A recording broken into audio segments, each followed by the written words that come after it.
हाँ, आज की वीडियो बिल्कुल स्किप मत करना। कान झनक जाता बट ये इतनी टेस्टी होती है, शायद ही कोई दवा इतनी टेस्टी होती हो।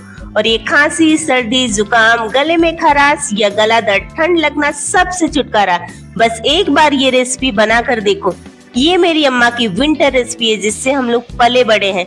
इसे हम लोगों ने बहुत इंजॉय करा है। सबसे पहले लो अदरक, काली मिर्च, लौंग, इन सबको अच्छे से बारीक कूट लो। फिर इसे तवे पर गुड़ के साथ पका ले।